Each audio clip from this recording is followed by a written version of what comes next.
Terence Crawford, his name keeps coming up, and I know he's a lot smaller than you. Is that a fight that you would ever consider under any circumstance?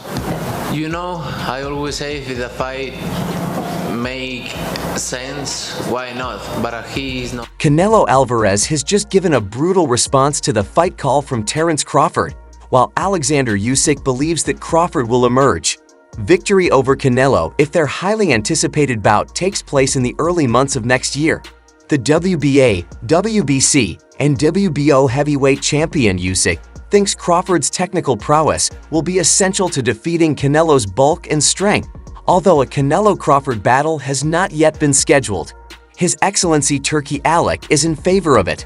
According to reports, he promised to give Canelo a fair price for the match.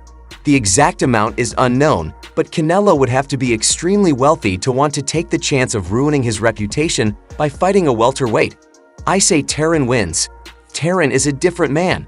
According to Alexander Usyk, Teren operates on both the right and left sides of the 3-knockout rule.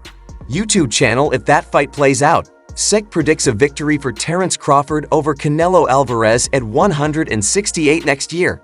Usyk added that he feels the distance Teren can box like a big guy, considering Floyd Mayweather Jr. earned over $200 million for his bout against Manny Pacquiao. Canelo Alvarez might seek comparable compensation, given that he's facing a fighter reminiscent of Money. May, however, is unlikely to agree to such a high payout for a Canelo-Crawford matchup, as it's expected to fall short of the blockbuster pay-per-view figures generated by Mayweather vs. Pacquiao in 2015. Both of those fighters were major draws on pay-per-view.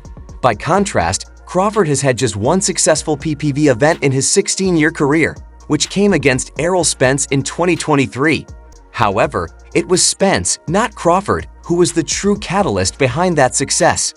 Crawford is expected to adopt a strategy similar to Mayweather's when facing Canelo, focusing on a tactical approach of constant movement and elusive footwork to avoid danger and secure a decision.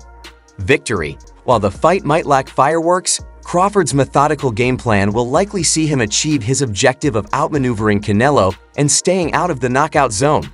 Crawford's chances of outlasting Canelo in a brawl are slim. Instead, he'll emulate the Mayweather strategy, aiming to box his way through all 12 rounds.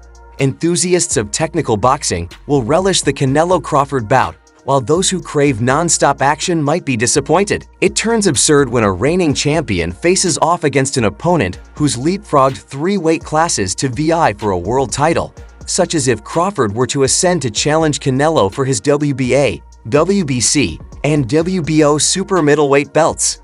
Canelo stands to gain nothing from this bout and will likely face public scorn regardless of the outcome. Even though Crawford faced Israel Madoff this Saturday, a bout between him and Canelo would still be perceived by fans as the Mexican superstar defending his title against a welterweight. One fight doesn't transform Crawford into a junior middleweight in the eyes of the public. However, Crawford has made it clear that his ultimate goal right now is to challenge Canelo at super middleweight. The Mexican fighter has previously downplayed the significance of this challenge, arguing that defeating a smaller opponent wouldn't earn him much respect yet. Relentless in his drive for victory, rivaled only by David Benavidez, who has battled his way through the top contenders at 168 to secure a chance at facing Canelo, neither fighter has managed to find success this year. Canelo is set to face Edgar Berlanga on September 14th, defending 3 of the 4 major titles after losing the IBF belt. Floyd Mayweather, a 50-0 fighting great, discussed the issue with Fight Hype and suggested that Crawford and Benav square off. I think he's a super skilled, very talented fighter. I thought about this. If he wants to go to 168 and he wants to fight Canelo and Benavidez wants to fight Canelo, they can't get Canelo, but they can fight each other. Benavidez and Crawford, both of you guys are chasing one fighter. If Vile can't get that fight, then y'all should say we'll fight each other.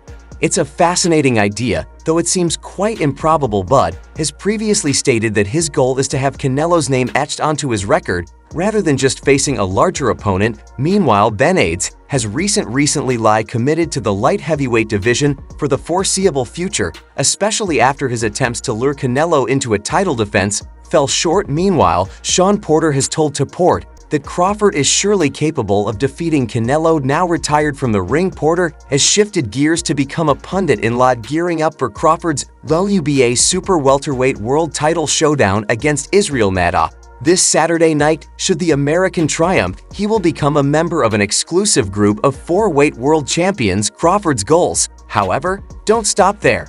In the end, he wants to move up 2 more classes to face Canelo, the reigning super middleweight champion, but first he needs to defeat Madoff, who has never lost. Porter told him when asked what Madoff would be up against on Saturday, "He's just a stone-cold athlete. He's extremely confident and obviously extremely skilled and talented. Madoff is up against a lot of athleticism. He's up against a lot of speed and a lot of power, and he's up against an intellect that can't be duplicated." Porter added, "So if I were in Madoff's corner, I'd say, what you do, don't divert from what you do. You have to keep pushing, and maybe you'll push a button at the right time." Speaking of Crawford versus Canelo, Porter said that his former rival can win. He even went so far as to suggest that depending on Crawford's performance against Madrimov, it might not strike him as an upset if Canelo were to fall to the naturally smaller fighter. Porter insisted on